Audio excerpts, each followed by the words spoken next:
And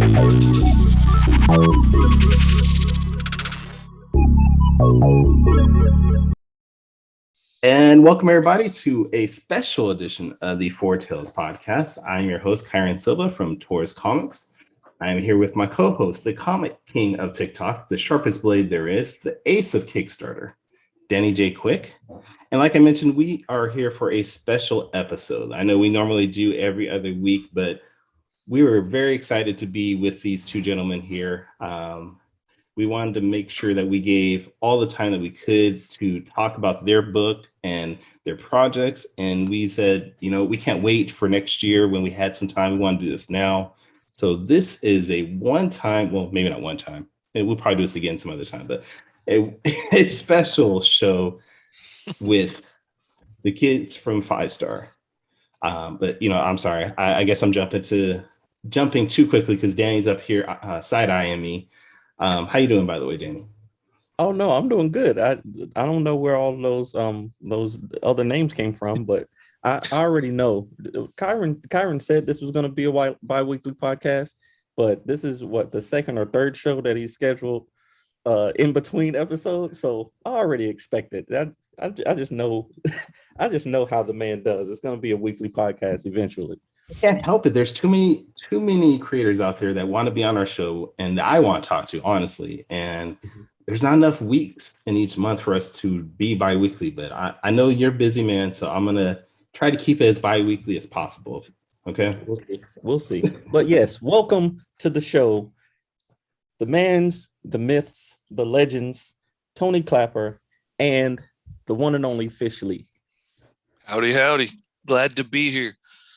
And I'm excited to be on here. I've been waiting forward to this. I've been looking excited, waiting. I've been up early this morning. How early is early? Well, for me, it's real early for y'all. Like where my time zone is, I got up at like 6:30 this morning and it's 9 o'clock now. So I've just been chilling and drinking my coffee and reading comic books and waiting. But, you know. Well, since you've been reading comics, let's start off with that real quick. Okay. We do have a weekly series or bi-weekly Hello, series. by the way. I didn't get to say hi. Hello, Tony. Right, How have you been? That was Tony. Long time since last night. Hello, it's good everyone. to see you. Hi. What's going on? Let's start off the show with talking about the books that we read this week. So, Tony, we're gonna start with you since we didn't get to properly introduce you. What comics did you read this past week? This past week, I didn't read any comic books this week. All right, you got to go. It was nice talking to you, Tony. We'll see you some other time. We'll just stick with Fish. Look, guys, we'll have you back on the show when you're a real comics guy. Yeah. You know what? Here's another thing. Just with time and everything else, I haven't even watched one episode of Loki yet. All right, I haven't read a book. I haven't watched the episode of Loki. I'm a poser. That's what he's saying. I'm trying to balance. And you know, life's about seasons. Life's about seasons, and I'm trying to balance some things out right now. But I did get to go see the Black Widow. I had a one-on-one date with my oldest daughter. So that's awesome. Yeah, I took my boys to go see it, and like I thoroughly enjoyed it. I had so much fun. And then like on the ride home, me and my son, and he's a creator like me, he's going to be doing his own comic books one day. We love talking about stories and writing and like, how did they make us care about these characters and all this stuff. Like on the way home, we just sat there and wrote like 3 better storylines for it that would have been more impactful. But I enjoyed it. It was a fun trip back to the movies. Wasn't really worth the $100 I spent between tickets and popcorn and going to lunch for the 3 of us, but it was our first trip back to the movies. So, you know, that was fun. I think that's important. I think the experience is the important thing about going to the movies. Recently I watched Black Widow at home with the family on Disney Plus for $30. There's 6 of us. So anytime I go to the theater, I was like, I'm not paying $30. I'm going to go to the movies. I ended up spending $100. Yeah. That was so that was like, I was like kicking myself on the ride home. Oh, I was kicking myself. Yeah, exactly. But the experience. But then also, I just watched Space Jam yesterday, and my kids weren't as into it as I was, so they were just talking and all over the place. And I was like, I wish I would have went to the theater, just either me and my wife or me and my son who was watching it, would have went to the theater to see that one. So there's trade-offs and balances. So yeah. Well, Fish, what books did you read this week then? I don't know if you can see this. This is what I was. Wait, what are those? What are those? Those look nice. I don't know. It's some indie book. I think I must have backed a Kickstarter or something. They came in a package the other day, and I was waiting. They're gorgeous. They're just beautiful. They're beautiful. I mean, look at the colors and stuff. It's awesome, man. I really, really enjoyed them. Some up and comer. I don't know, somebody I've never heard of. What is it? Some Sacramento Kyrun, I don't know. Anyway, some newbie. Nobody. KY Run is what we call them. KY Run. I really thoroughly enjoyed it. Like, I loved the first one. Like, I really loved the first one. And I kept going back and rereading the first one when I first got it. Like, I don't know how long ago it was. And I kept going back and going over it. So I was real excited when these got in. I was going to film it for a TikTok, but I was like, if I keep waiting around to do that, I'm not going to end up getting them ready anytime soon. So I broke them open and started reading them today. And just so everybody knows, if you're not watching the video portion on our YouTube channel for this, and you're just listening to our podcast, what the book Fish is talking about is my series, Saw the Lightning Wielder. He backed my recent Kickstarter and got issues 1 through 3. And as you heard, he thoroughly enjoyed it. He loved it. He said he recommended it to all his family and friends. Absolutely. He implied that, I'm sure. Buying a copy for everybody I know, and stocking stuffers. I'm going to be packing those shoe boxes for Operation Christmas Child, just full of Saw comics, and shipping them out around the world. We should do that as a community. We should be giving out comics for Christmas and Halloween. Absolutely. Yeah, absolutely. I usually do like giveaways. Like, I know for like Christmas, I put together a couple things locally, and then even back to school. So like I'll get like backpacks and like school supplies, but I'll also like put a couple issues of Fivestar in the backpacks as well, or like shirts, and just do like a couple giveaways to some local people. So yeah, I mean, that's just little ways to give back to your community right there, for one. There you go. Mm-hmm. That's actually like the first comics that I created that ever got seen by anybody were a little free comic book that I was doing through our church, because we used to do this Operation Backpack, where they fill backpacks full of food for the kids that are on like free lunch to take home for the weekend. Because a lot of those families, like, their solid steady meals are at school. And so we would fill backpacks with food and give it to them so that over the weekend they've got food too. And usually there was a lot in there. So brother and sister and, mom and dad would have a little bit, and, and there'd be all kinds of stuff in there. But we wanted to put fun stuff in there too. So the church commissioned me to start making these little comic books. And they're just these little ash can black and white comics that we printed on the church Xerox machine and stapled together. But that was some of the most fun I had, like me and my kids in a little assembly line, putting the pages together and stapling and folding and putting them in these backpacks. And I'm like, nobody's ever going to really see these. Nobody's going to care, but it's fun. We put puzzles and stuff in there too with them. And a few years later, I'm at my kid's school and I'm talking about like what life is like as an artist for career day. And there were like 3 kids in his class that had collected all of those comics and like had traded them with people to make sure that they got all the issues. And I was like, man, that was really awesome. Even if it's just a handful of kids, but that they loved it, they collected them. That was really fun. And now you can go on to eBay and find CGC rated 9.8 versions of that comic going for $12,000. Right. All right, Danny, what books did you read? I love that. Oh yeah. So I actually read a lot of comics this week. I did 6 books this week. I reread the Surgeon series by Laurie Foster and Unlikely Hero Studios. This remains like it's probably my top 5 indie comics of all time right now. That Surgeon series, I just love it a lot. I actually read a mainstream book. Sojourner. I love that. I love that cover. Yeah, anything with Sojourner on it, I'm buying. I didn't realize that this was the second book, but because I didn't read the first one, but I grabbed it and I started reading. I was like, I'm lost. I don't know what's going on here. But I have to go back and get the first one. You might have been lost, but did you enjoy the book? Yeah. It was still good. You know, the art's great. Green Lantern stories are always entertaining. At least I love the universe building that they do. You always see crazy monsters and everything in there. I got this in the mail, Spirit's Destiny, number 3, a series that I'm enjoying. I think they got a new artist on this one, and then the cover by Larry Stroman, which is great. And then last but not least, our guest from a couple weeks ago, Dan Bethel. I finally finished that first look, and you remember I was reading the digital. I was reading the digital on his website, and I was like, "Nah, let me just buy this. Let me just buy these."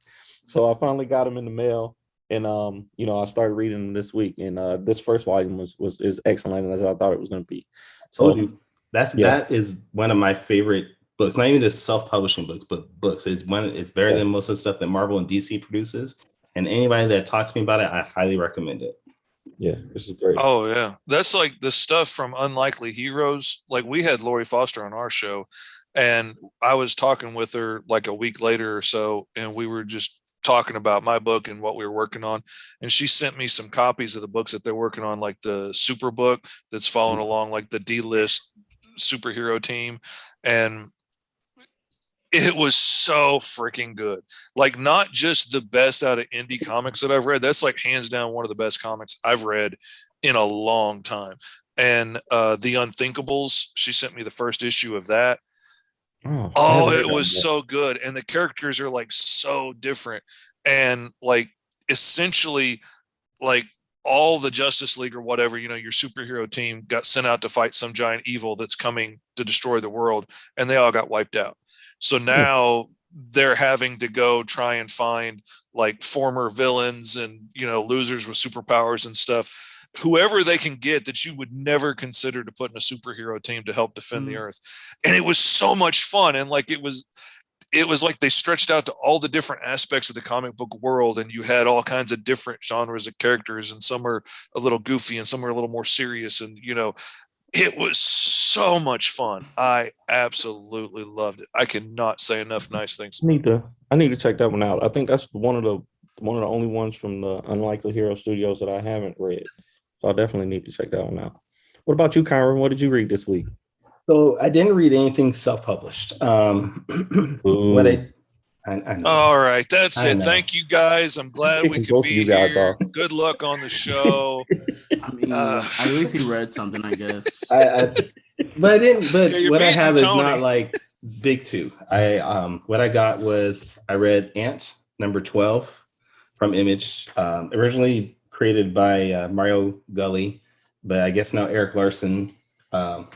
Spoiler: Eric Larson will be on the show in a month or two. Just anybody wants to know. I was wondering when you were going to drop that news.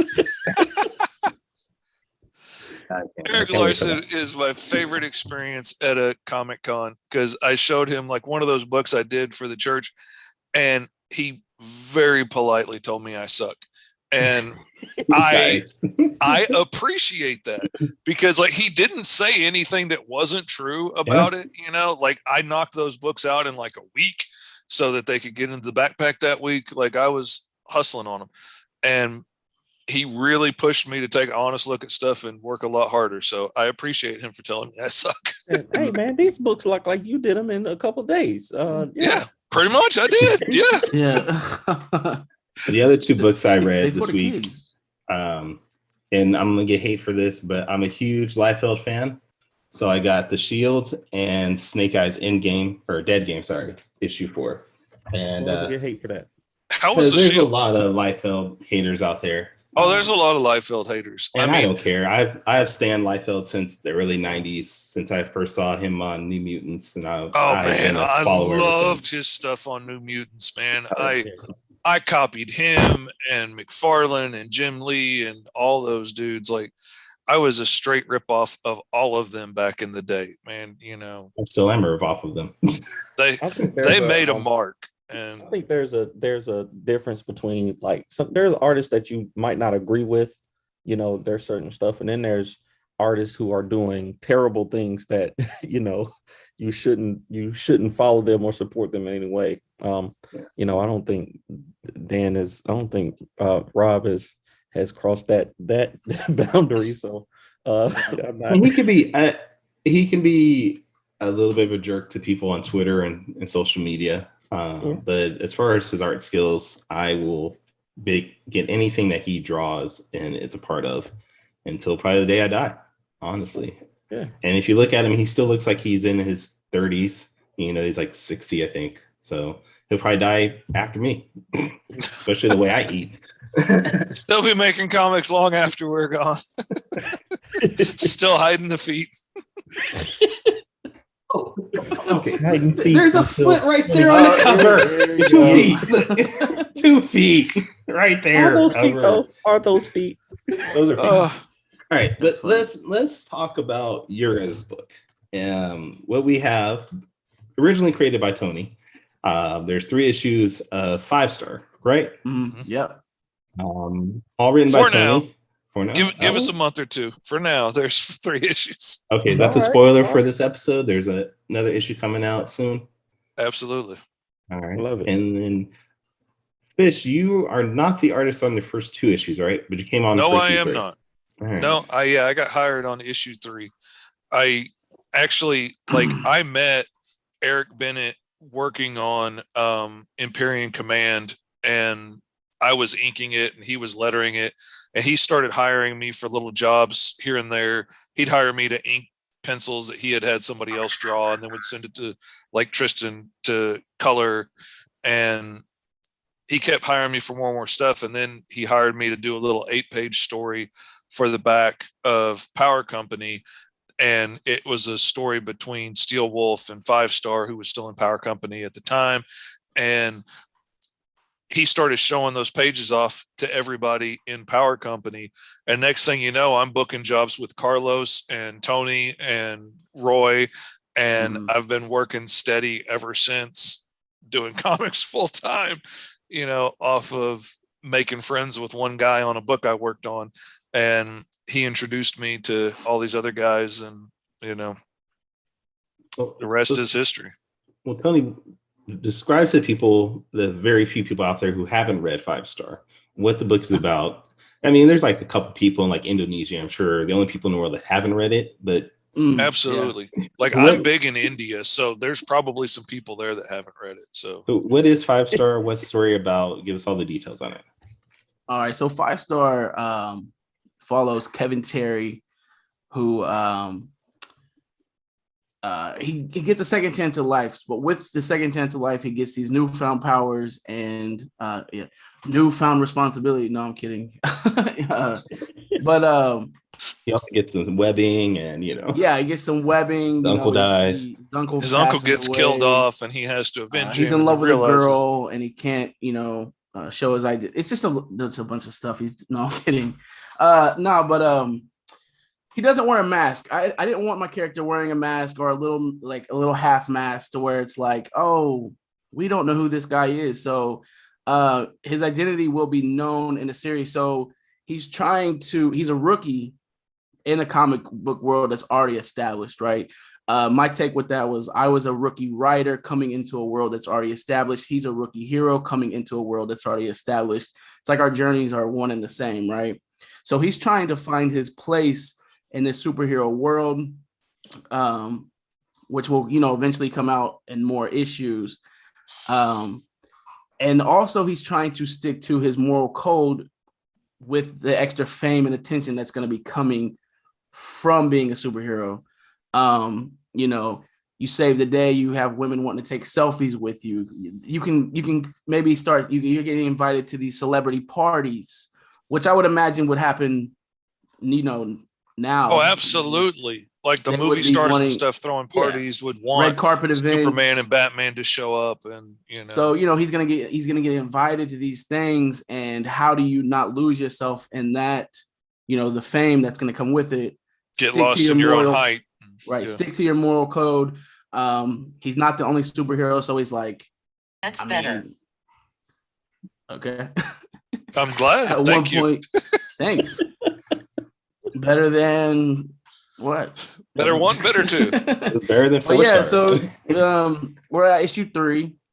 We're kind of issue 3 was to me my favorite episode, my favorite issue, mainly because I feel like I elevated writing, we elevated the art, and we're able to dig more into the person of Kevin Terry. Oh yeah, not just Fivestar. Visually, Fivestar is appealing to people. So I've heard, they love the outfit. They love the. He's a handsome man. I'll admit it. He's very handsome. It's a striking costume. Yeah. It's beautiful and elegant and simple. I love everything about it. And, so that comes off nice, but making him an interesting character that we can care about. That's one of the things that I really enjoyed when I got the script for issue 3 was there was like real emotional stuff in it. It's not just guys in tights flying around, blasting each other and throwing each other through walls. Like there was real emotional drama to it. And you can really see how he's lost a lot along the way in becoming a hero. It's not just, hooray, I got superpowers. Like he's lost people really close to him and suffered and has this responsibility on his shoulders now of this can't be in vain. But then there's also all this fame and people wanting his attention and not knowing like what are their motivations and how easy it would be to get swept up in that. Like I would easily myself get swept up and have no idea that you've got ulterior motives and what you're doing. Right. And yes. So in issue 3, he's meeting like the Kobe Bryant of our world, who maybe eventually becomes something else. I'm not gonna pull a Danny J. Quick right now. So he's actually a character who's I have my brother is like hardcore Kobe Bryant fan. When we was in school, he's sneaking to watch YouTube videos of like Kobe's highlight tapes. Like he's obsessed with Kobe Bryant. And so I wanted to incorporate my brother into the comic book. So I'm like, I'm going to make you, his name in the book is Aaron Tyler. I'm going to make you the Kobe Bryant of this world. But when you've reached is that the fashion icon guy? No, Aaron, no, he's introduced to him in issue 3. He's with the fashion icon. Okay, I remember. I got you. So, but you've reached, people like that don't like to lose, right? Mm-hmm. People like Kobe Bryant, they hate to lose. So there's a part in issue 3 where he gets knocked out by the villain, right? I'll give a little spoiler for issue 4 right here, right now, because I'm with Danny J. Quick. It wouldn't be right not to give a spoiler. Let's do it. Issue 4, Fivestar helps him up at a part in the book, and he's like, he's upset. Like, I don't take L's, and I guarantee it won't happen again. So that implies, like, okay, what's he got? So he eventually is going to become another hero in our universe. Because if you've reached that point in basketball where you've done everything you can do and, what's next for me anyway in that career level, but then you just take an L to these villains, he's like, nah, I'm not letting that happen again. So you're the king on the court, but then all of a sudden you get knocked in the dirt and realize, wait a minute, there's something bigger than me. I can't have that. Right. I like that. I like that drive, that Kobe and Michael Jordan mentality. Yeah. He doesn't have that LeBron mentality where he's just going to pack up and leave and go somewhere else and try to be a good. Don't do that, Kyrun. Don't do that, Kyrun. We're not going back to this debate. I've been busting people over the head the whole week about this. Let's focus on Fivestar, please. So I'm just saying, and then it's also a certain mentality that they have. LeBron doesn't have that. It is a mentality. I'm not going to speak on whether LeBron has it or not, but and I always say, like, I know like a few like diehard Kobe Bryant fans. And they're like all the same. Like if you pull away the layers, like Kobe Bryant fans have a certain type of personality about them. And it's usually they focus a lot on winning. So I wanted to incorporate that with this character. Like he's not thankful that he got saved. He's not thankful that the kids, like part of him is like he's not like, oh, forget that. But he's like, nah, bro, I just took an L. Like, what's most important to him is that he just got I just took an L, and I can't take an that L does again. not happen in my world. No, Right. It doesn't happen. So, I ain't having it. And what do I gotta do? What I remember is that it was wild to me that this regular dude is standing up to these, like, there's 3 ice, and he just killers. like gets up in their face. Like, what are you gonna do? Yeah. But yeah. So I that think shows a lot about his personality right there. Because I guarantee you, like, I would be holding doors and ushering people outside. I am not getting up in Bane's face and be like, "What you gonna do? What you gonna do?" Yeah. Right. Get smacked is what I'm gonna do. No, that's all right. I like that, and I appreciate that insight, because I remember when I read it, I thought, "Yo, this regular dude, is standing up to these dude." And now, knowing that you're gonna continue his story, that's dope. I like that. Yeah, it's hard for us, right, as indie creators, because we have these elaborate stories, but we're not getting them out as fast as the big 2 have. And it's also hard because like, if you want to read something about a Spider-Man character, most of the time you can just go on Wiki and find out any and everything about the character and just get caught up with that.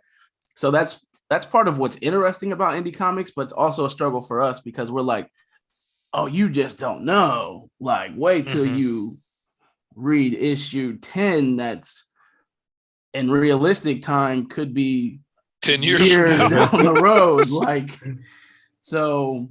Now, do you find that's probably one of the hardest things of being a self-publisher is just that time frame of how long it takes to produce?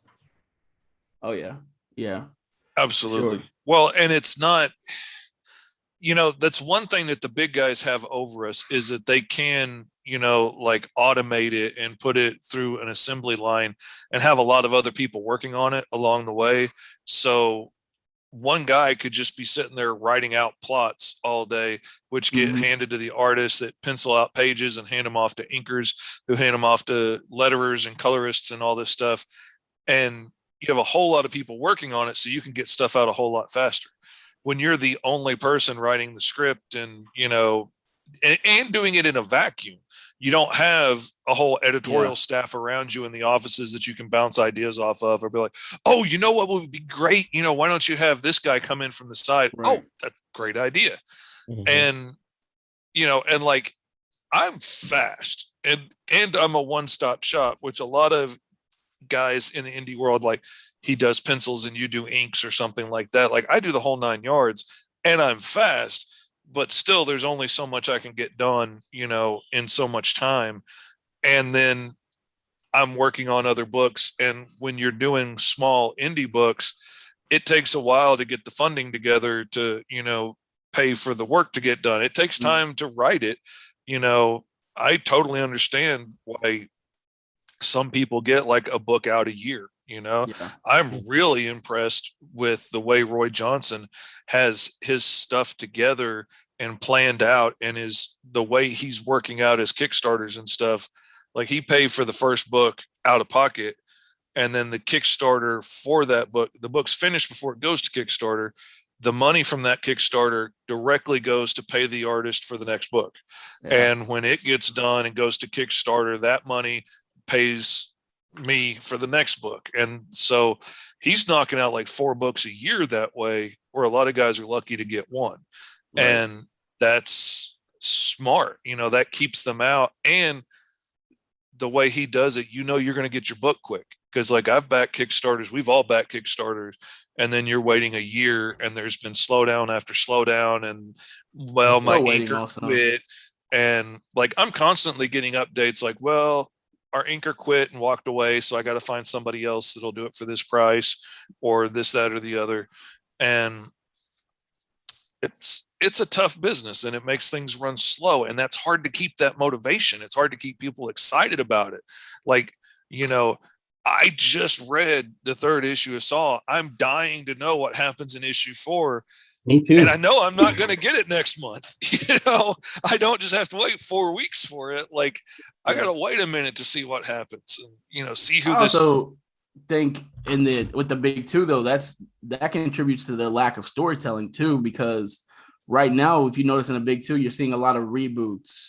You're seeing a lot of things that they're trying to redo.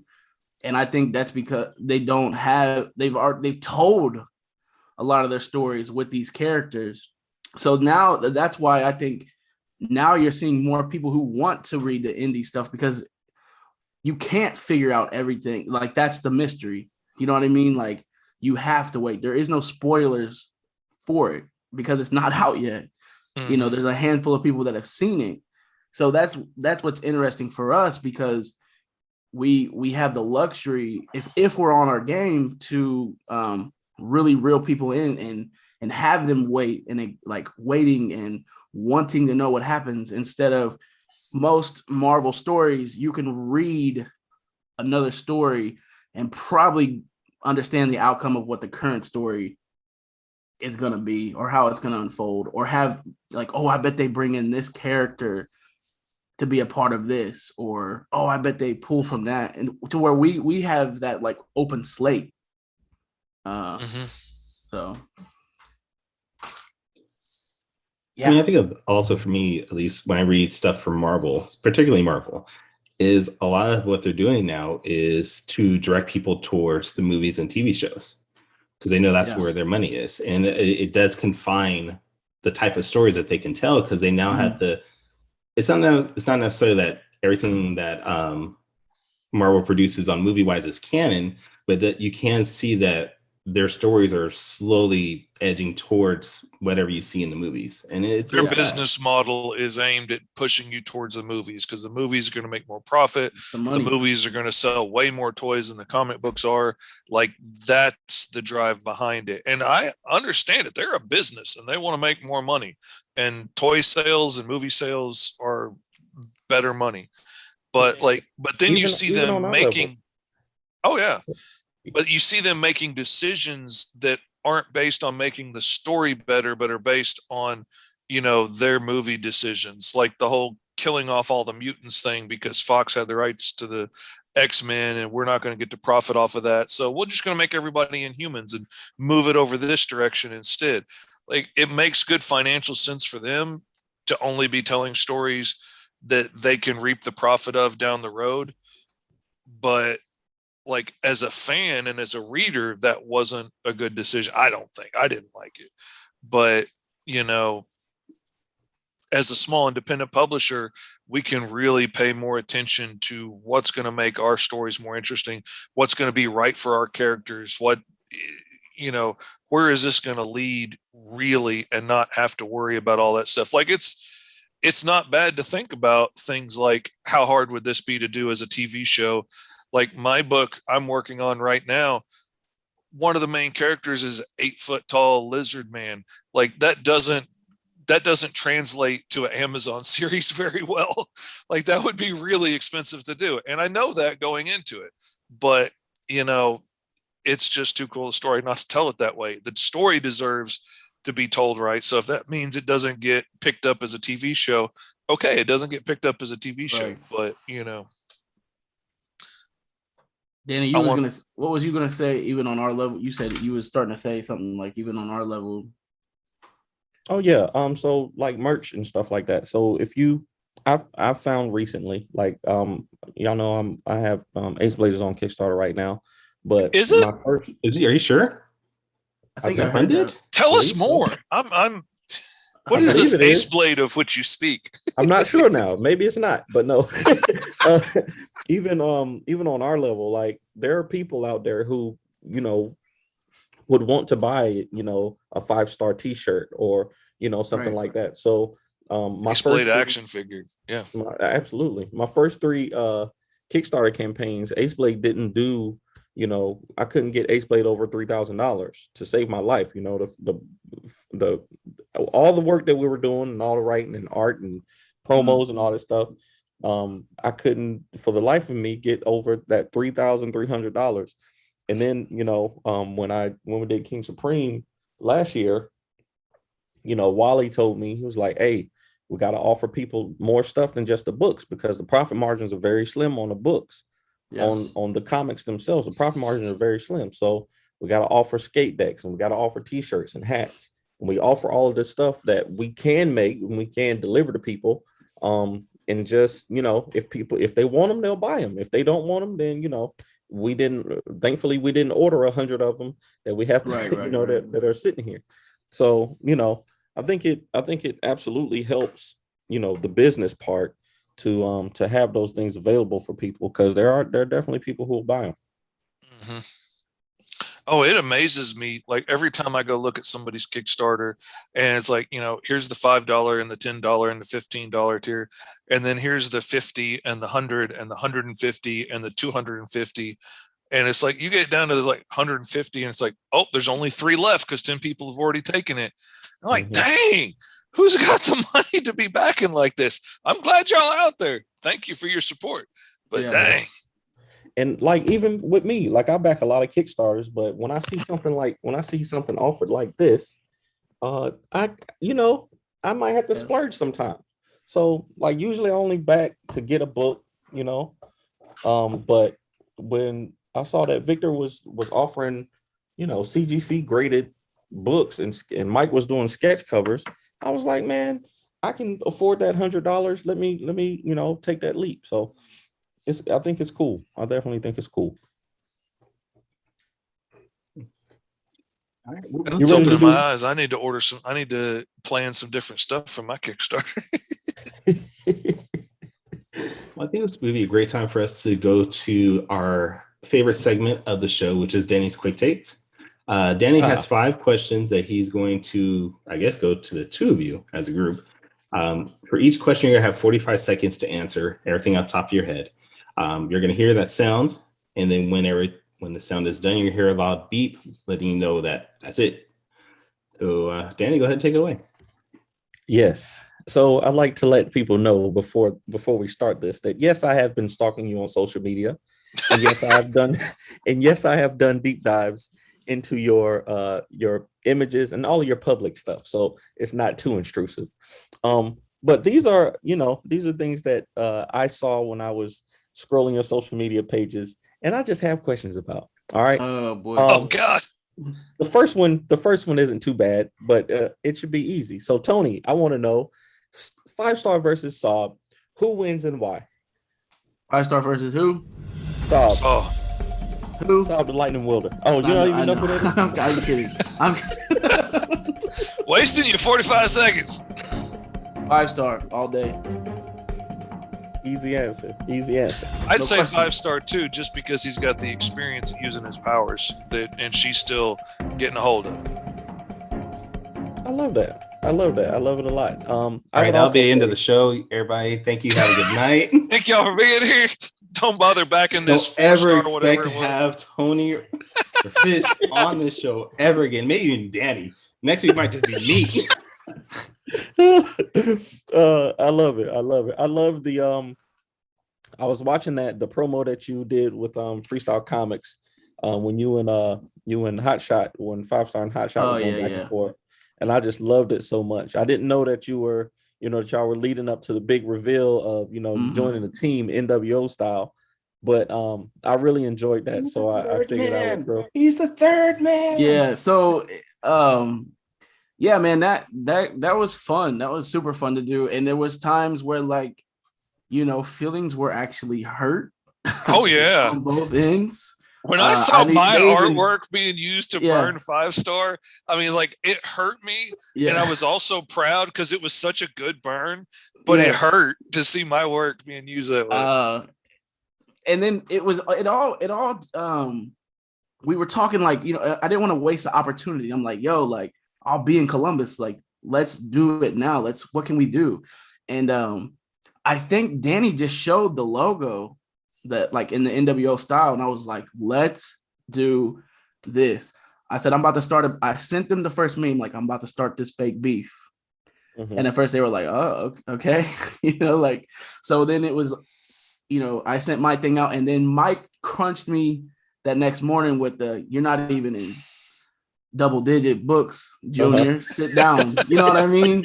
So then I was like, okay, now I'm gonna have to bring like the heat. So, and Danny Cooper, shout out to him. He was sending us both memes to like, go back and forth with. Those were so good. It was fun, man. Danny Cooper is a master with the memes, though. Danny Cooper is.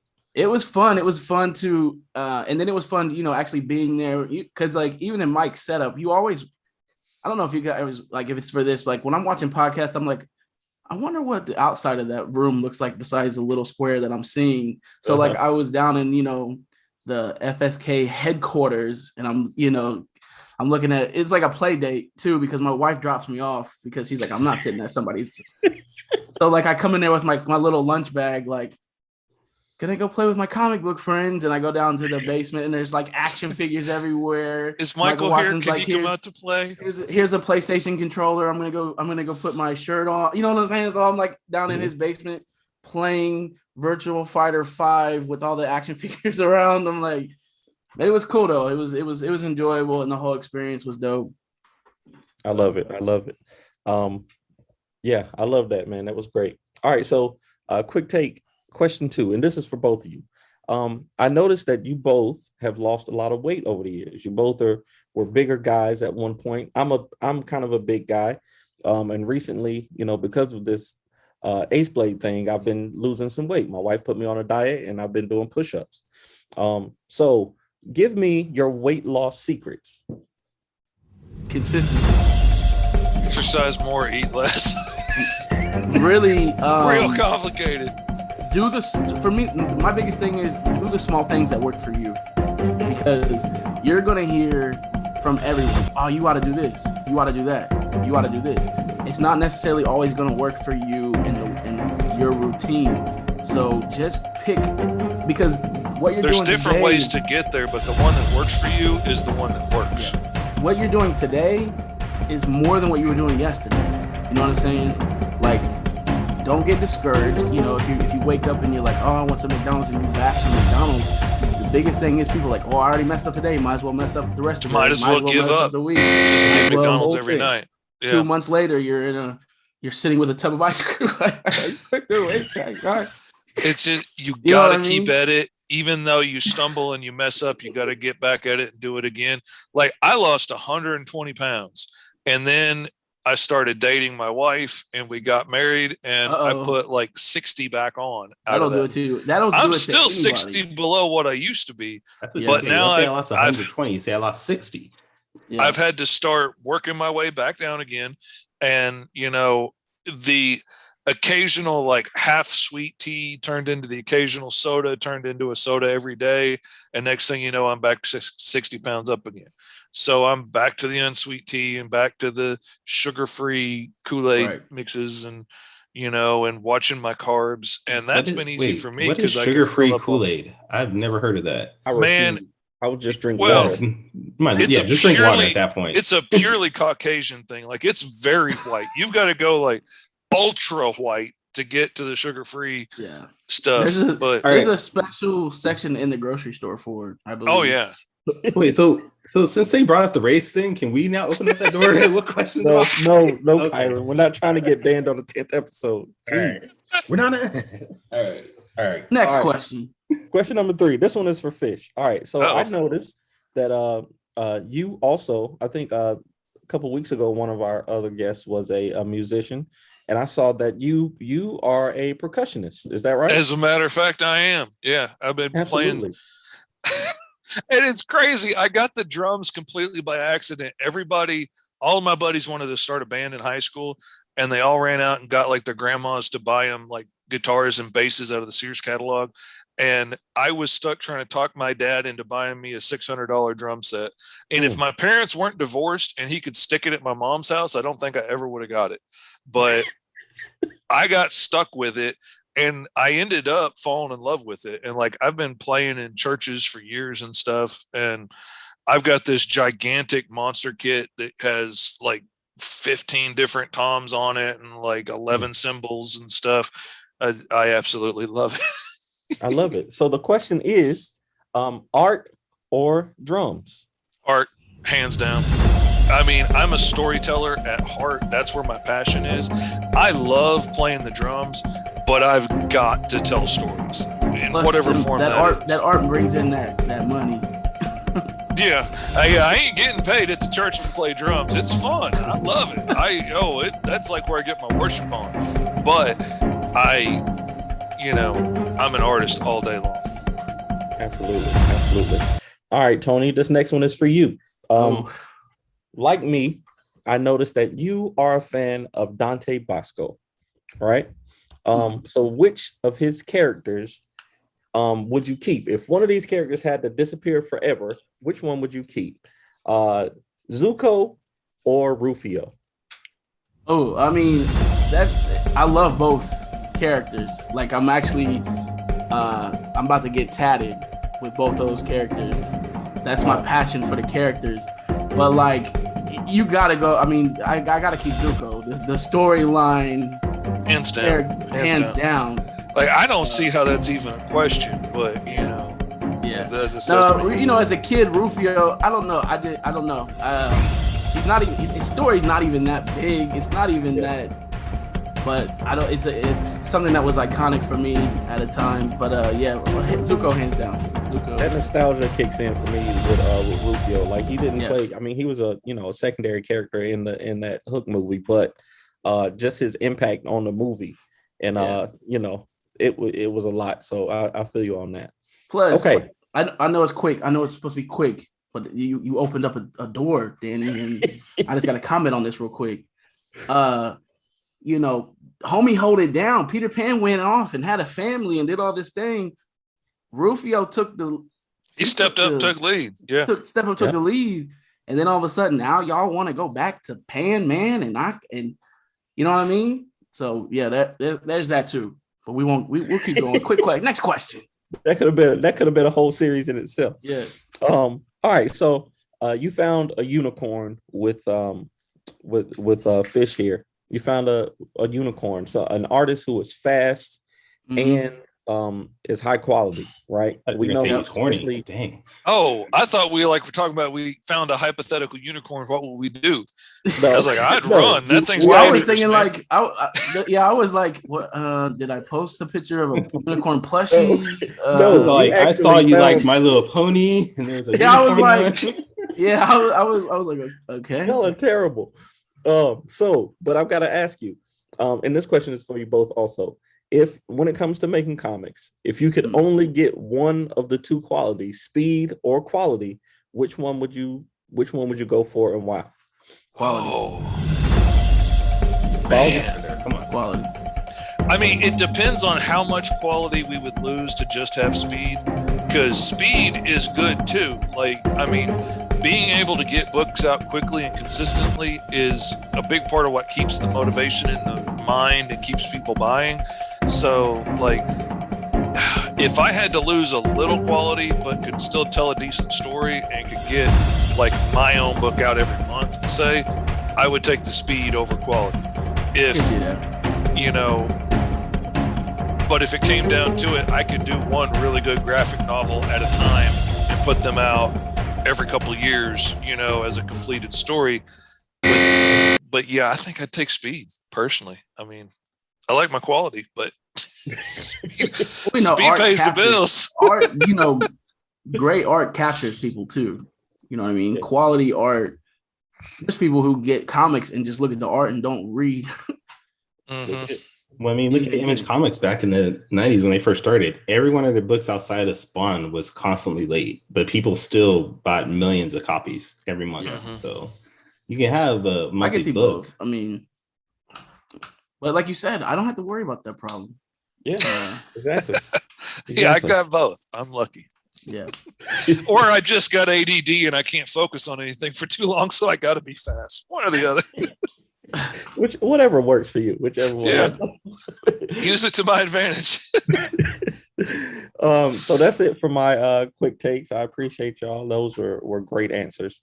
Let's get back to the show. I like those. That was nice. Well, since we were talking about quality work, I want to talk to Fish about a project that, at least on the outside, seems very important to you. And that's your books, Tourette'S Life and T-Man. I can't remember the name. T-Man and Hyperstrike. Thank you. I mean, both of these are books about living with Tourette's. T-Man is a superhero with Tourette's, correct? Mm-hmm. Yeah, he's like the living embodiment of everybody in the world with Tourette syndrome. So he taps in my book to explain why we have Tourette's. Is we're tapped into this cosmic T-force that only certain people are tapped, like 1 in 100 people are tapped into. and it causes us to be more creative and more intelligent, have faster reflexes, and be great musicians and artists and athletes. But it also causes our bodies to tick and shake and jerk because it's just burning off all that extra awesomeness. And T-Man is tapped directly into this, so he has the combined intelligence and creativity and speed and strength of everybody in the world with Tourette's. And I completely designed him to be as inspiring as he could be for kids, but I never imagined like the letters I would get from kids, and the videos of kids jumping on the couch being, he's got my tick, I'm helping him save the day. Like that just made me cry and just weep, when I would get some of these letters. It was really awesome. And your question is? Actually, you answered. I was going to ask you, what is it like basically being a spokesperson for Tourette's in a way? Because you're out there showing people that Tourette's is, it's a common thing. It's not. It really is common. Like it's 1 in 100 people have Tourette's syndrome, and it's not what it gets characterized as in the movies. People screaming out curse words is easy to make jokes about, and and that's like 10 to 15% of people with Tourette's have that. Now that's not insignificant. That's still 1 out of every 10 of us have that, and I have it sometimes. But it's a lot more than that. A lot of times it's just sniffing and blinking, and a lot of people get by in everyday life and people just think they have allergies. A lot of my tics are subtle things like tugging at my clothes and shifts and wiping my mouth and rubbing my nose and things like that. Easily get overlooked. It's when they get more severe and my eyes clamp shut and I can't see, and my jaw locks shut and I can't talk, and I'm shaking too bad to walk, that it becomes a lot more obvious. Like I spent 15 years stuck in a wheelchair and couldn't get around. It can be really, really hard and really brutal. Like a lot of my friends have bruises all over their body because they're constantly hitting themselves and stuff. It can be a really tough condition to survive. It can be tough on our families. Like it ruined my first marriage, and my first wife left because she couldn't handle it. And, it's tough, but I could either lay down and give up and die, or I could say, you know what? I'm still a pretty awesome dude. Even when I was stuck in my wheelchair, even when I couldn't speak, even when I've got, an abusive wife at the time that wouldn't feed me or anything because she was mad at me because we couldn't go somewhere because I was shaking too bad. Sometimes I couldn't do anything but get one eye open and one thumb working. But that one thumb could work my phone and communicate with people on Facebook, and I could encourage and uplift people on the other side of the globe, saying, hey, it's not that bad. You can see, you got a driver's license. You can drive, dude. You got the world by the tail, man. Get out there and do it, and I'm just naturally a really positive person, and I'm an encourager at heart. So it went really easily into that. And then I got crippled so badly by it for so long. I literally had nothing else to do but get on the internet and talk. Like a lot of days, I might not be able to speak for a week, but I could communicate online with people over Facebook. And so I spent that time encouraging people and trying to lift people up. And then once it did get a little bit better and I got a computer I could draw on, which would smooth out some of the shakiness in my hand, I started drawing cartoons about Tourette's life and just funny things that happened to me, just to knock the edge off and encourage people. And that blew up. And, some of my cartoons have been shared like 800,000 times around the world now. And it's crazy when I still see like this cartoon I drew like 10 years ago show up as people's like profile picture and stuff. And I'm like, hey, look at that. But, have you ever reached out to any type of like Tourette's organizations to show them your work and be like, hey, you guys can maybe have these books or sell them to them? I've had a lot of different organizations around the world reach out to me. And, they've asked permission and I've always given it, to reprint some of my cartoons, like in their newsletters or, things that they're doing. Some of the places like in Argentina and stuff have asked my permission to translate my cartoons, into Portuguese or Spanish or whatever, and share them with their people there. And I'm like, yeah, absolutely. Just as long as it's done well and, and it looks good, that's all I care about. I got to a point, I started the Tourette's Life cartoon as like a challenge to myself. I got to the point to where like I would have an hour a day, maybe, that I was steady enough that I could try and draw. And so I challenged myself to see if I could draw something every day. And Tourette Syndrome Awareness Month had come up. So I was like, okay, I'm going to draw something every day this month to try and encourage people, which evolved into my Tourette's Life cartoons, which evolved into a page. And then I had thousands of followers on that page. And so I'm constantly putting out these cartoons, trying to keep up, with this thing that I had started.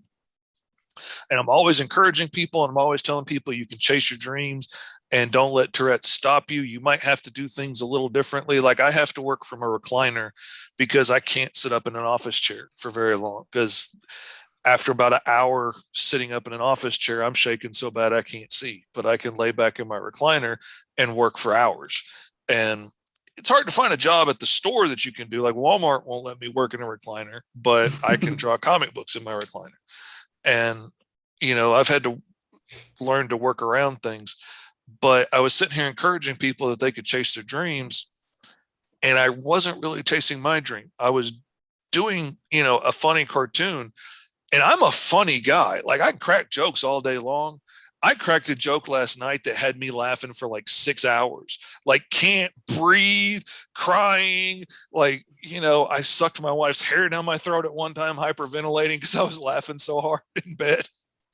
I couldn't get to sleep last night. I was laughing so hard. I can be funny, but trying to be funny on command, trying to sit down. Okay, now we make a joke.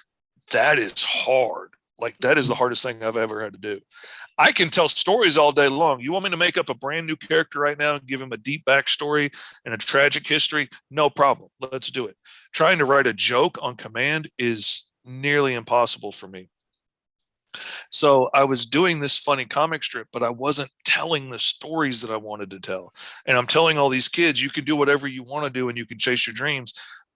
But I wasn't chasing my dream. And so finally I was like, okay, I love you guys.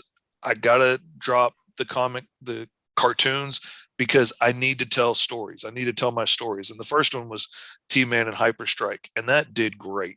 And for an indie book, I did really good. Like I sold 400 copies that first year without really even trying, just between the Kickstarter and between people coming across my page and ordering and stuff. And occasionally making a post like, oh, I'm shipping out comics today, I get 10 more sales. And it did really well organically. I know a lot of indie books are lucky if they sell 100 copies, so I'm really glad that it did as well as it did. And then I got so busy doing other people's comic books, I haven't been able to go back and do the next issue of T-Man. But, like I said, my ex left, and suddenly I'm disabled and on my own and have to figure out a way how to keep the lights on and keep my kids fed on my own. And luckily it hit all at the same time that people like Tony are needing books done, and Roy's needing Sentinels books done, and the power company needs to get done. And all of a sudden I'm working in my dream job that I've always wanted to work in, and paying the bills and paying the rent, keeping the lights on and buying groceries, drawing comic books. And I always thought, like, if I had to draw other people's stories, it would be a cop out. Like, yeah, I would draw Spider-Man if they're going to pay me money, but I'd rather do my own stories. It turns out, like, I love Fivestar and Steel Wolf, like, every bit as much as if they were my characters, and some of these books I've gotten to work on, like the Sentinels, is just as much my baby as it is Roy's. Like, I've been able to add so much little things into the character development and the emotion and defining the looks of these characters and stuff, that I love these books. I would be perfectly happy working forever on other people's books if I never told one of my own stories. But I got a couple of good stories that I think I need to get out there. just because I think the readers deserve to get to see it, and the story deserves to get told on its own. And so I feel like sometimes I've let go of my Tourette's advocate aspect a little bit, because it's not my number one focus all day long anymore. But my Tourette's is also doing a lot better now. So it's not the number one thing on my life all the time. I'm not constantly thinking about, well, am I going to get something to eat for lunch, or am I going to be able to make it to the bathroom? Which am I going to choose? Like, I can get up and make my own lunch. I can get up and go to the bathroom. I can drive again. I can do all kinds of stuff I couldn't do for years. But, I still try and be positive. I still try and be encouraging and uplifting. But I also got to stay busy keeping the lights on, making comics. Definitely got to do that.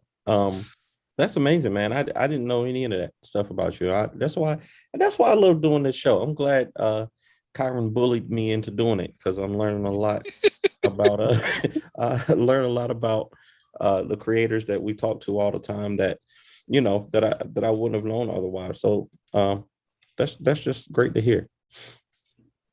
You guys, can you give me some space here? No. Sorry, my dog is like wanting attention. You guys also do your own show though, Fivestar Fridays, right? Mm-hmm. Yep. So Tony, how did that come about? Well, I've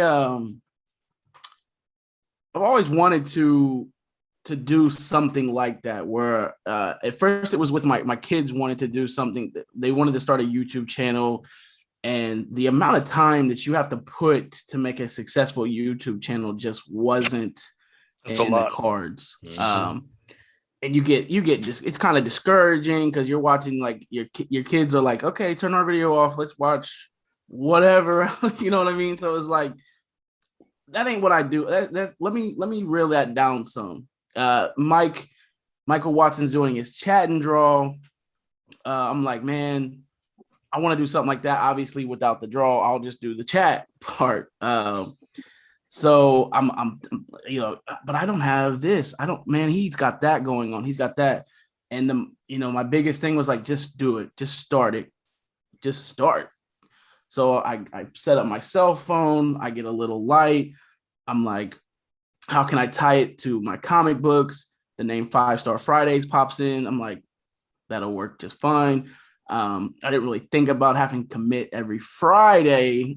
That's why you start bi-weekly, and then if you got extra time, you throw another episode here and there. So I didn't think about that with the name at first. Like, Friday night, you usually want to do something, but it's cool. Fivestar Thursdays doesn't have the same ring. Doesn't have the same ring to it. So I'm like, you know what? So I started with just my cell phone. I'm in my dingy little basement. Fish was actually my first guest. It was choppy. But I just grew from there. I'm like, what can I slowly start to get until we got the setup we are now?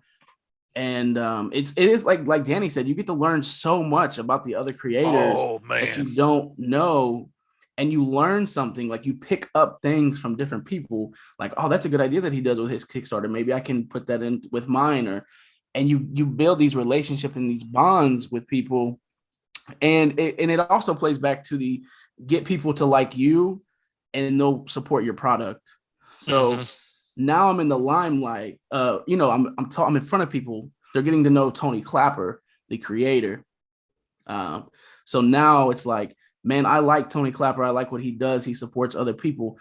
Now, when he comes out with a book, I'll support anything Tony Klapper comes out with, because he supports other people. He and it's like, it's a genuine thing too. It's not like, let me support this person for I can get supported. It's more like the stuff that you learn. He had me on his show. I'll put $5 on his Kickstarter. Yeah. Like, we're actually making friends with people, and that's a really cool thing. Like after the show last week, and everybody got off, Tony got off, me and one of the guests sat there talking for like 30 minutes afterwards, just talking up a storm, having a big time. And, and like, I've made some really good friends with people that, like I said, I was talking with Lori Foster like weeks after the show, and she sent me copies of those books to read. And like, they are hands down some of the best books I've read. And like, I'm really excited for her. I'm excited for every bit of news I see of what she's doing. I'm invested in her as a friend now, and I want to see her succeed and see everything she touches succeed. So you start to build, that, and then shout out to Michael Watson again. Like, I hit up Fish. I'm like, and I even Danny J Quick. I'm like, what programs do you use for certain things? Fish, I'm gonna get a new laptop set up. What laptop should I? And you have so much support from people. And then Michael Watson's like, one day he just sends me all these logos. Like, I seen your StreamYard was a little bare. Here's a 5-Star Friday logo. Here's a banner. Here's all this, and just completely helped me out with that.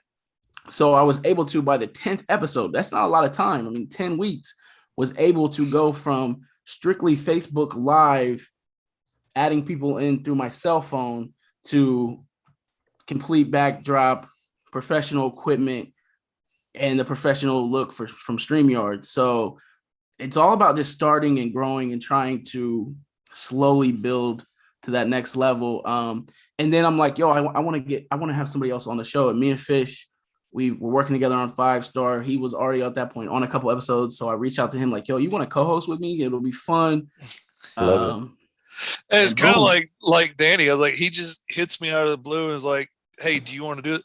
Like, being on the show is one thing. I can invest a Friday night to help out, maybe get some more views on our work, and anything to get the name out there, get more views. Maybe somebody's going to see my work and say, hey, I want to commission him for a book. Okay, cool. And then he's like, hey, do you want to come on every Friday and invest in this and be a co-host? And I was like, damn, Tony. I said, talk to your wife. That sounds like Danny and me right now. Because that's the thing. Like, I had to ask my wife, like, are you okay with me giving up every Friday night to do this? And she's like, hey, if it helps your work, absolutely. And I was like, you know what?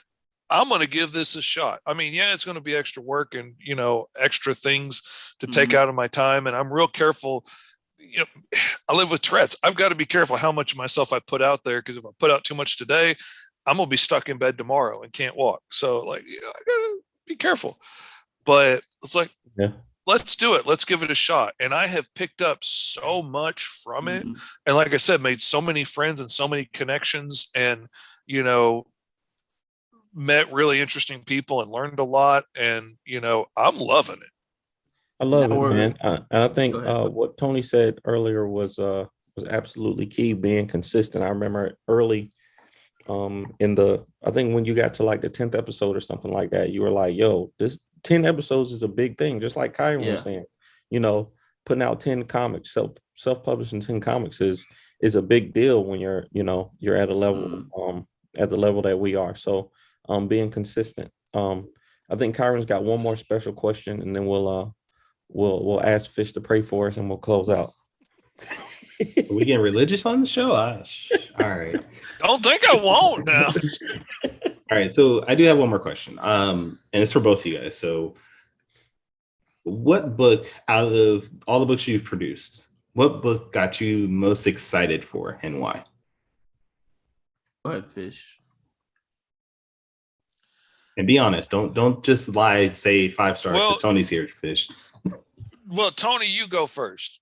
Like, because I've done a lot less books and been a part of a lot less things, and so like I only have 5-Star and the 2 books I did with Power Company.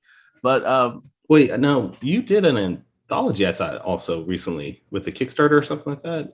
Were you part of some group for an anthology or no? The elsewhere. Yeah. That's what it was. Yeah.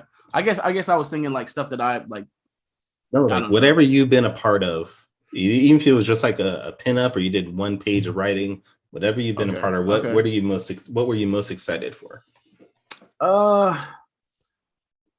gonna have to say I was most excited for issue 5-Star issue 3 to come out, just because I knew that the level had upped. You know what I mean? We had upped our game so much. And even now, looking back at 5-Star issue 1, and Fish knows that issue 1 and 2, Fish knows this. I want to redo both of those books with Fish Lee art. Yeah, there it is. There it is. Nice. There it is. I actually got that right here too. I wasn't thinking about that. But issue 3, I just knew. I was like, the writing's up there, the art is there. We get to tell some like an emotional story. So for me, issue 3, I was probably most excited about so far on this journey. In the comic book world, I was most excited about it. For me, issue 3 of Fivestar was exciting because that was one of the first books that I'm like doing it all on my own. And like I had gotten paid to ink books before and I'd done short stories, but this was one of the first ones I was going in to do the whole book on my own for a client. I was excited about that. But the one that I was the most excited about when I got it, hands down, was when they offered me Power Company 3, because at the time Tony was still in Power Company. So like the idea of getting to do Steel Wolf and Fivestar and, you know, like Midnight Owl had been in the second one and stuff, like the thought of getting to do all these big hits from indie comics in one book, I was super excited about. Yeah. Now, by the time we actually get there, things changed and people had to move on and stuff.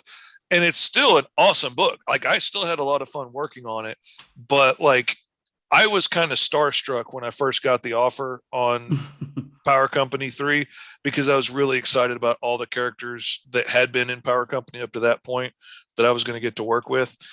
And so that moment still hands down is the most excited. Like I was running around telling all kinds of people that had no idea who Fivestar Steel Wolf was. Like, dude, you don't understand. I'm getting to do this book. And like, I mean, I was giddy like a kid. Like you'd think I'd just been given the X-Men. And so that moment has been the most excited for me. You know, Danny, I want to know yours. What's your book that you're most excited for that you were a part of? Oh my God, I wasn't even thinking. You're daydreaming. That's why I figured I'd bring you back in here. I have no clue. I think I probably this Elsewhere anthology. When we were with Short Fuse, there were some big plans for that stuff to go some places. Mm-hmm. And you know, unfortunately it didn't go through, but thankfully, you know, my little one shot here still connects to my universe. Yeah. And you know, we got these stories out. And it was, you know, I'd never done an anthology before. So I'd always wanted to know how they worked from the creator's side, and to be included in such a great looking book, I think it was it's really exciting. I agree with that. And it was nice to at that time, like he was saying, the plans that we knew that were like down the pipeline made it even more exciting. Like, oh yeah, this is just the start of something bigger. And unfortunately it didn't happen, but it did open up other doors for each one of us, and relationships for each one of us. So, you know, you can't knock that. But I'm also excited, and I hate to answer a second time, but I guess I will. Oh, look at that fancy schmancy art. I know. That's like a talented artist worked on who's that. Guy? Who drew that stuff? That's nice. So now with Fivestar issue 1, 2, and 3, we are trying to fit that into the Freestyle Comics universe. So we're gonna go through and do some relettering for issue 1 and 2 and 3, to just kind of tease the universe that he's a part of and kind of tie some things together. So that's exciting too, to be able to now open up Michael's toy box that he's got with all his characters and think of how I can tie Fivestar to those characters or in some way, shape, or form to be blended into this universe is exciting. And I'm looking forward to doing that. And hopefully after issue 4 Kickstarter, not only will we have issue 4 done, but we will reach a stretch goal to where we can have Fish redo the art in issue 1 and 2. I'm excited for down the line when we're doing the 5-star issue and 5-star's getting his butt kicked and Vigilance has to come in and save the day like she does a Hot Shot. Happens. I always got to save Hot Shot. I refuse. Vigilance just sits back and waits for everybody to fail, and she's like, "All right, time." All right. It's like I thought time. You had this. It's a day time. Vigilance time. I think it's in my contract. I think I put that in the contract. Under absolutely no circumstance will Vigilance save 5-star. No, I'm kidding. Well, this has been fun, guys. Let's go ahead and close this out and let us know where we can find all your work at. Go ahead, Fish. Well, for me, it's Mr. Fish Comics everywhere. I'm on TikTok, Instagram, Facebook, the whole 9 yards. Mr. Fish Comics. I just went through and changed it all so it's the same name, so it doesn't have to be Tourette'S Life over here and this over there. And follow me on TikTok. I'm doing some fun stuff over there, and I need some more viewers. So get out there and follow. Fish is a good follow on TikTok. Tony's good too, and we're not going to talk about Danny because he already got too many followers. But Fish and Tony, you guys need to follow. I'm just trying to be Danny. That's what I'm doing. I'm just following his lead. Nah, nobody actually follows me because of the comics though, so it's different. Danny's got it going on. Tony Klapper on Facebook and the 5-Star Fam on TikTok, Instagram, and all that jazz. We're actually planning, since last night, we're uniforming 5-Star Fridays on every platform with a Facebook page, group, TikTok, its own TikTok, all that stuff, where we can do some more engaging with the podcast. So stay tuned for that. All right, Ace Blade. What about you? I am the Ace Blade on all social media. If a social media exists, except for Snapchat, I'm there. Danny's a social media whore, apparently. Yeah, I can't do Snapchat, but the rest of them, I at least have a page. So I'm on Twitter, and I have no idea why, because I get no engagement on it, but I post to it every single day nonetheless. You never know when somebody's going to come through and see a random tweet that I want to buy his book. So exactly, yeah. What about you, Kyrun? Well, you can find me. You can find my work at tauruscomics.com. I am on Twitter. I am also on Instagram and Facebook at Taurus Comics. I am on TikTok, but that is at Kyrun49 because I don't want to brand that yet. Hold on 1 second here. I just want to make sure I am. All right. I just want to make sure I'm following Fish on Twitter. So there you go. And as far as the podcast, if you guys, this is your first time catching an episode here, you can go back and relive all the other episodes at fourtailspodcast.com. We are on Apple Podcasts, Spotify, Google Play. I think we're on iHeartRadio. I mean, almost every major podcast platform, you can find us there. If you like our podcast, please feel free to like, share, review, especially review. Those reviews do help with getting our words and our episodes out to more people that might be interested in this. And we have seen a lot of reviews, especially on the Apple Podcast. So thank you for that. But, this has been great, guys. Anything else you guys want to say before we go? Oh, just thanks for having us on, man. This was fun. I really enjoyed it. Appreciate it. Appreciate both of you guys. Danny J. Quick will be on 5-Star Fridays next week. Wait, am I not invited to again or what? Yeah, come on. You know what, Kyrun? You don't mind talking about the Ace Blade Kickstarter for an hour? Yeah. Come on, talk about it. Apparently, I'm part of the team, so I might as well talk about it. Let's do it. All right, Kyrun, you want to hop on? You are more than welcome, sir. Well, I'll be there. I don't think I have that date already set in my calendar. Nothing's planned, so I'll be there. While we've got you, since we're going to have you on, Danny, and you were the winner of getting the free artwork by yours truly, I'd made a joke about it last night about I wonder who he's going to have me draw, and because I thought it was without a doubt. But then Tony was like, it is villain season for this book. Maybe he's going to have you draw a villain. So, Have you decided who you want me to draw yet? I think I want you to do Blackjack. No, all right. Saw the Lightning Wielder. I think I would like you to do Blackjack, but I think that'll be the way to go. Blackjack is the second, is the probably the most popular villain at this point. So we'll go with Blackjack. All right, good deal. I'm looking forward to it. How much would it cost to throw Lunaria as like a versus type of thing with Blackjack? I'll be on there too. You know, I'm just saying. I mean, maybe Fish, you and I could talk about that later on the Facebook. Absolutely. I mean, you can talk to Fish, but Fish is just gonna have to talk to his manager, which is me. So I love it. It's like I gotta get my cut, whatever it is, you know. If you do it on the show, I need my 2.5%. No. All right. Well, this has been great, guys. I appreciate you for being on here, and for everybody that's listening, I hope you guys have a great day. Please take care of yourself, and sayonara and goodbye. Peace. Music provided by my brother, Quix Made It. Find him online in YouTube, Instagram, and SoundCloud.